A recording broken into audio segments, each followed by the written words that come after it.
The Russian army is in a catastrophic situation. The tactics of massacres lead to colossal losses. There is almost no progress at the front.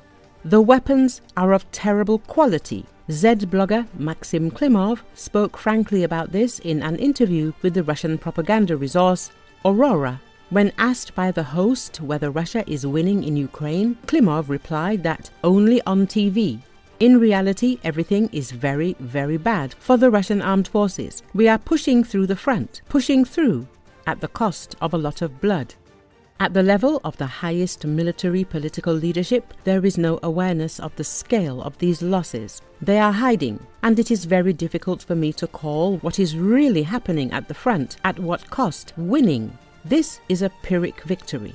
In general, the way the system fights is a disaster. Mavic films a picture of how the Russian armed forces are marching several kilometers on foot across an open field. The Russian armed forces are going on the offensive. The first group did not reach, the second did not reach, and the third did not reach. They are being destroyed by artillery and FPV. Fighting like this is simply criminal. We do not have that kind of population. You see people and understand that in a few days, the overwhelming majority will no longer be alive. The wildest situation with the motorcycle rides is happening, especially when they are still collecting money from people for those motorcycles. Men who are riding them for the first time in the open field without artillery support. And why without artillery support? Because they reported to the top that everything had already been taken. Also, substandard shells are being sent in large quantities, with a wild spread in weight. It is impossible to shoot accurately with them, Klimov said. He also spoke about how the high command of the Russian army turned the war into a business of blood. If we start raising the topic of butchers, how salary cards are confiscated from soldiers and reset. People actually died, and money is withdrawn from their cards. Nobody wants to understand these issues. Nobody wants to understand when people die, who witness this, who are trying to counteract this, said the Z-patriot. He predicts a large and merciless military revolt in Russia immediately after the end of the so-called SVO. Right now, people are being held back by the war. If a ceasefire suddenly happens, the situation will escalate dramatically. The system will explode. Given what has accumulated in it, Pandora's box is opening there. We have dragged a lot of weapons there behind the tape in the Russian Federation, Klimov said.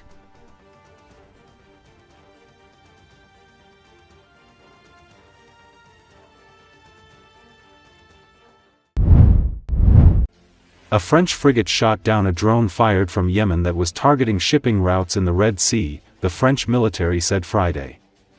According to Associated Press, the French ship is part of the EU's Aspides mission securing shipping corridors in the high-traffic region. It spotted the drone while it was on the way back from a tour and intercepted it, said military spokesman Colonel Guillaume Vernet. Video released by the French military showed the ship spotting and shooting the drone before it fell into the sea. French ships have shot down drones in the region, but this was the first in several months. Vernet said the incident shows the pertinence of our presence in the region.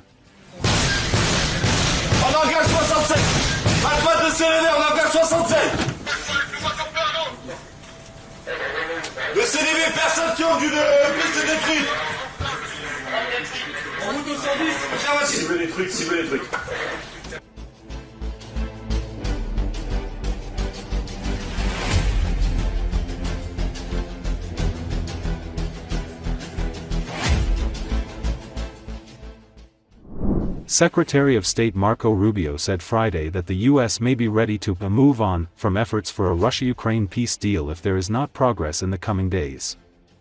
According to Associated Press, speaking in Paris after a marathon day of landmark talks among U.S., Ukrainian and European officials, Rubio said the discussions had been constructive and produced an outline for steps toward peace.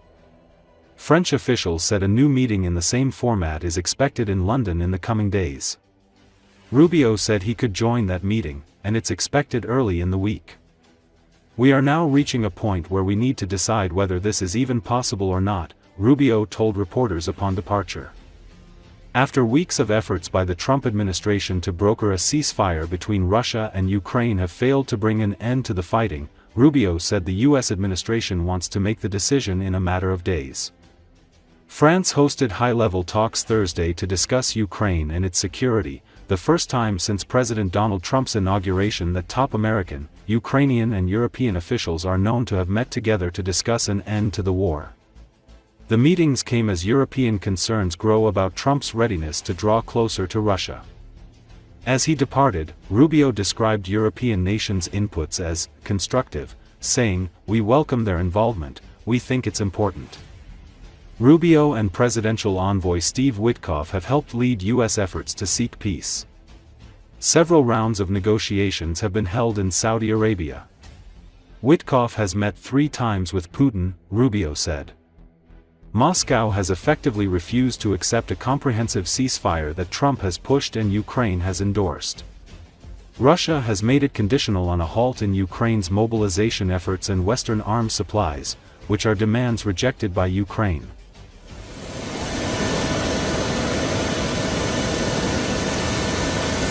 I think it's important to remind everybody that the Ukraine war is a terrible thing, but it's not our war. We didn't start it. The United States has been helping Ukraine over the last 3 years, and we want it to end. But it's not our war. I want everyone to understand that. And the reason why I make that point is the president has spent 87 days at the highest level of his government repeatedly taking efforts to bring this war to an end. We are now reaching a point where we need to decide and determine whether this is even possible or not, which is why we're engaging both sides.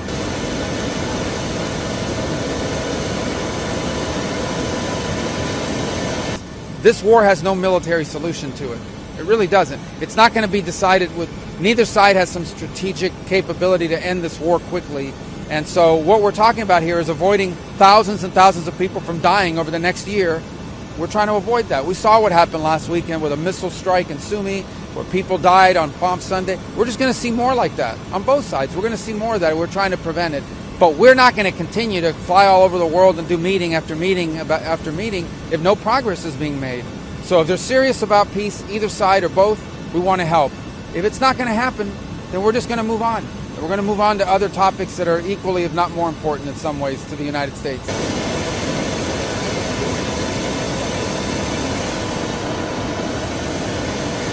We'd like them to remain engaged. I think they can help us.